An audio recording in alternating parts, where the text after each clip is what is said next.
Buenas noches, queridos oyentes, y bienvenidos una noche más a las veladas culturales de Granada Literaria en esta su emisora, Granada FM. Con ustedes, Eva Velázquez. Encantada de estar de nuevo entre ustedes.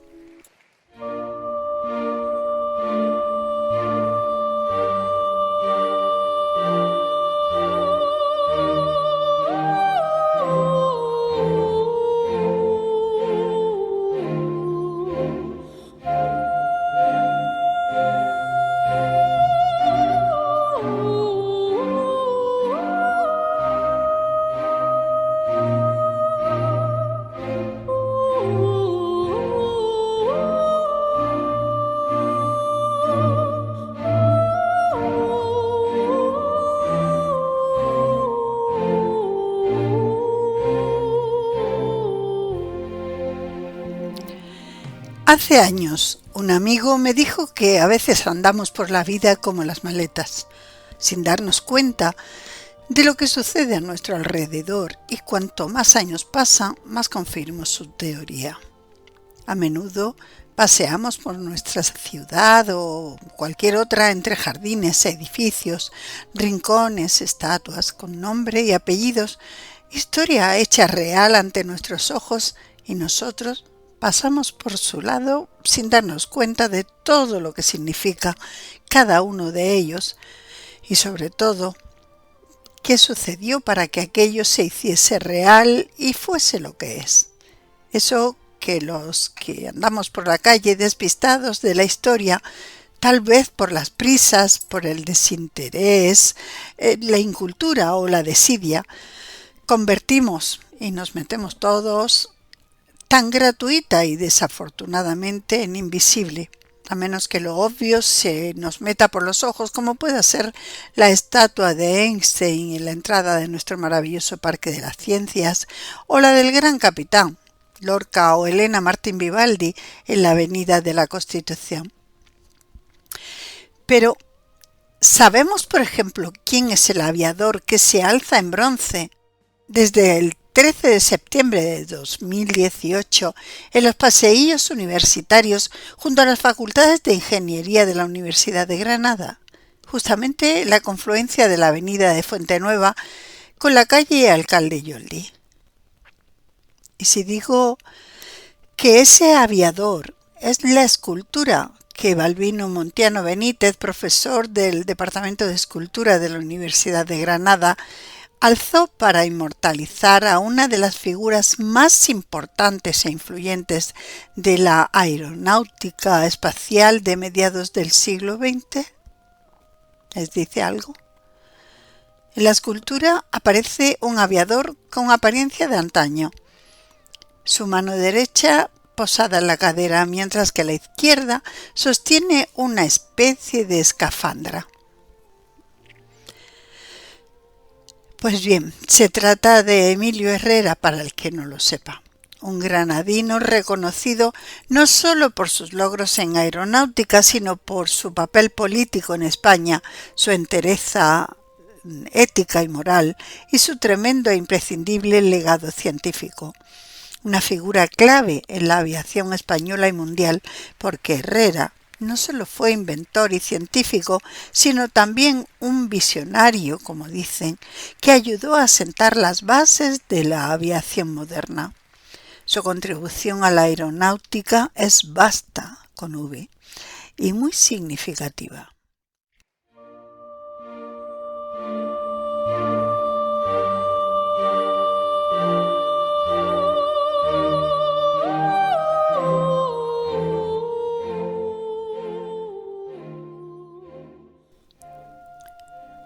Emilio Herrera Linares nació en la calle San Isidro de Granada, un 13 de febrero de 1879, en una familia de la alta burguesía granadina.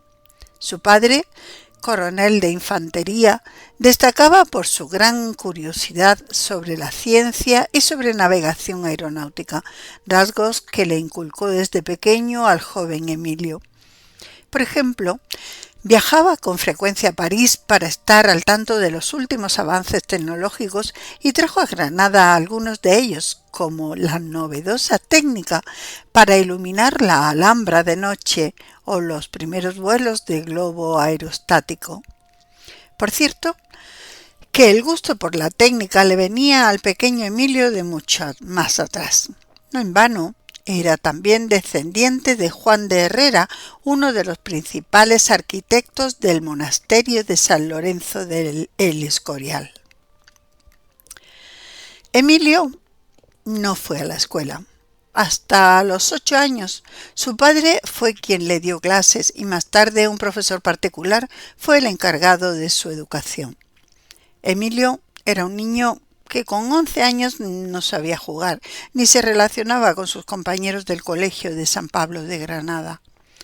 A los 15 años, tras un breve paso por la Universidad de Granada, ingresó en la Academia de Ingenieros Militares de Guadalajara. A los pocos meses de entrar en ella, su padre falleció, causando en Emilio una gran transformación. Pasó de ser un niño tímido a un auténtico trasto. Fue una pesadilla para sus compañeros y profesores. Se dice que continuamente armaba jaleo en las clases y se dedicaba a romper cosas y a hacer bromas. En 1901 salió de la Escuela de Ingenieros con el grado de teniente. A partir de ese momento comenzó una meteórica carrera en el mundo de la aviación y la aeronáutica. En 1903 se incorporó en la Escuela de Aerostación, en donde participó en expediciones militares, deportivas y científicas. Precisamente fue durante las ascensiones en globo a primeros del siglo XX cuando comenzó a investigar sobre la mejor manera de hacer viajes a la estratosfera. Herrera, además, fue clave para el desarrollo de la aeronáutica española en clave militar. Emilio fue uno de los 5 primeros pilotos militares del Ejército del Aire. De hecho, en 1909 formó parte de varias misiones en Marruecos, de la que se considera como la primera fuerza aérea sistemáticamente organizada que aparece en la historia de la Armada de España. De sus campañas en el norte de África también procede otra de sus hazañas, la de ser el primer hombre, junto a su compañero José Ortiz Echagüe, en unir por aire ambos continentes al cruzar el estrecho de Gibraltar. El rápido avance de la aviación militar, espoleado por la Primera Guerra Mundial, planteó la necesidad de que las Fuerzas Armadas españolas creasen un centro de estudio y experimentación dedicado a este ámbito. Nació así el Laboratorio Aerodinámico de Cuatro Vientos, germen del Instituto Nacional de Técnica Aeroespacial, que se convirtió en el epicentro de la innovadora investigación aeronáutica española del primer tercio del siglo XX. Sin ir más lejos, Herrera fue un colaborador fundamental en el desarrollo del autogiro de Juan de la Cierva, antecedente de los actuales helicópteros.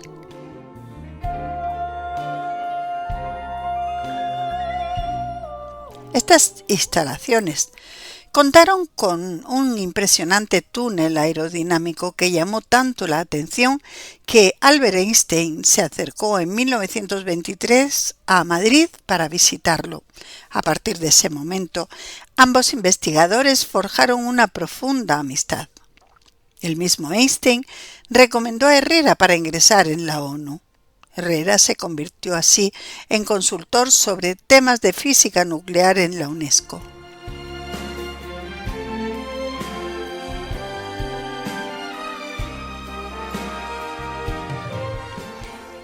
Emilio Herrera Linares fue, como decimos, un visionario. Planteó la propulsión por reacción en 1919 y predijo que tanto la propulsión por reacción como la nuclear serían una realidad en el siglo XX, y así fue.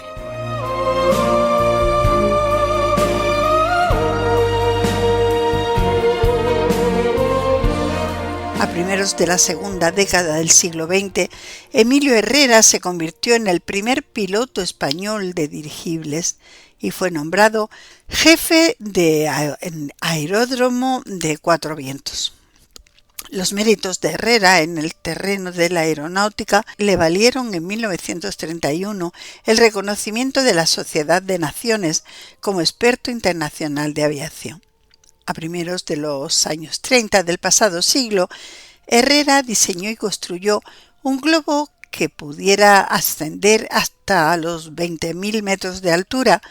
Quizá lo más interesante de este proyecto fue la elaboración del traje espacial, al que llamó escafandra estratonáutica, y que puede considerarse como el antecedor legítimo de los trajes espaciales. 3 décadas después, utilizarían estadounidenses y soviéticos en sus viajes espaciales. El interior del traje, compuesto de varias capas, consistía en una funda hermética, probada en el baño del piso de Herrera en Sevilla. La primera capa era de lana y cubría totalmente el cuerpo del cuello a los pies. La segunda era de caucho, material impermeable al aire, y la última capa estaba realizada de hilos de acero, placas de duraluminio y pliegues que permitían la movilidad de cadera, hombros, codos, rodillas y dedos.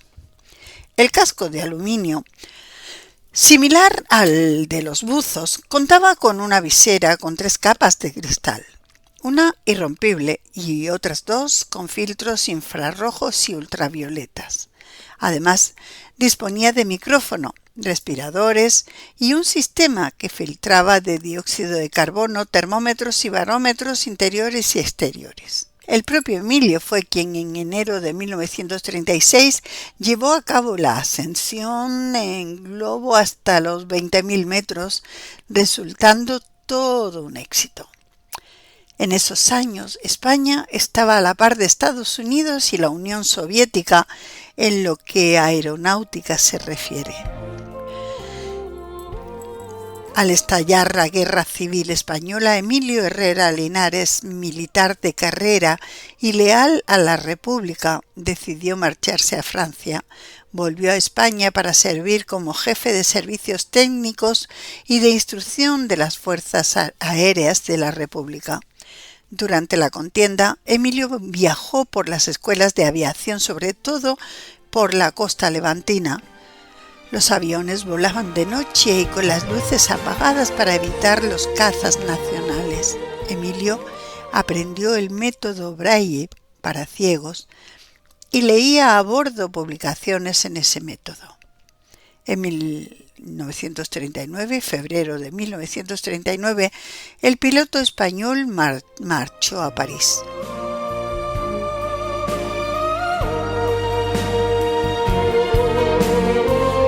Allí vivió a duras penas de los ingresos que le reportaban sus patentes, su labor en la UNESCO y de ser ingeniero consultor adjunto a la dirección de la Oficina Nacional de Estudios e Investigaciones Aeroespaciales, la ONERA. Durante su exilio en Francia, la Agencia Norteamericana del Espacio, la NASA, le propuso trabajar en diversos proyectos espaciales. Sin embargo, Emilio declinó el ofrecimiento. ¿Por qué? Pues, según el aviador Antonio García Borrajo, la causa del rechazo de Emilio a los americanos fue que el piloto español pidió a la NASA que ondeara la bandera española en la Luna, pero los americanos le dijeron que la única bandera que se plantaría en dicho satélite sería la de Estados Unidos. Al final, Emilio rechazó la oferta. Emilio, además de ser un gran científico, articulista y conferenciante, fue un católico convencido.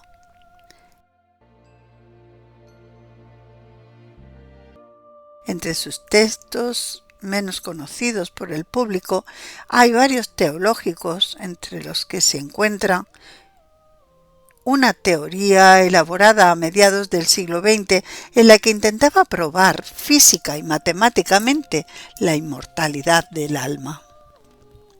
Emilio Herrera Linares aceptó en 1951 encargarse del Ministerio de Asuntos Militares del Gobierno de la República en el exilio y fue nombrado presidente del Gobierno de la República en el exilio entre los años 1960 y 1962. Murió en Ginebra el 13 de septiembre de 1967. Sus restos fueron repatriados en la época en la que fue alcalde Jesús Quero y reposan desde 1993 en el cementerio de San José de su amada capital natal. Sobre su tumba reza una inscripción: no lo lloréis, imitadlo. 2 años después de su muerte, el hombre llegó a la Luna en el Apolo 11. Neil Armstrong se acordó de Emilio Herrera Linares en aquel primer viaje a la Luna. Trajo una piedra lunar para que se la hiciera llegar a su familia. Neil Armstrong dijo: de no ser por el invento de mi maestro, nunca habría llegado a la Luna. Por cierto, la piedra lunar terminó en el Museo del Aire, pero en 2004 desapareció y desde entonces nada se sabe de ella.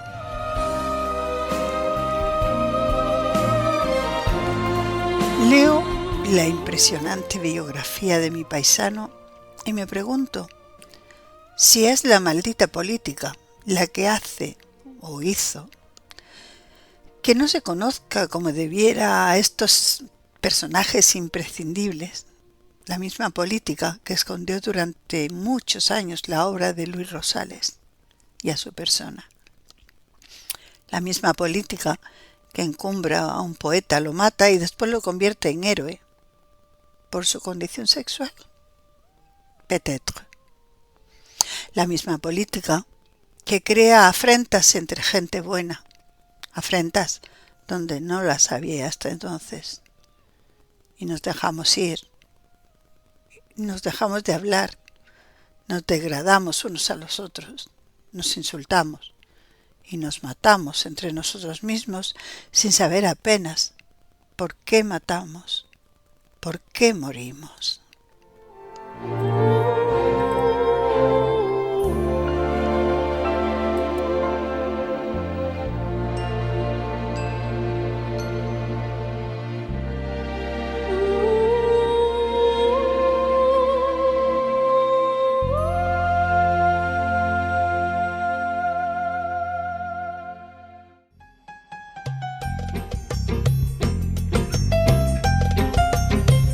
Y hasta aquí, queridos oyentes, el programa de hoy.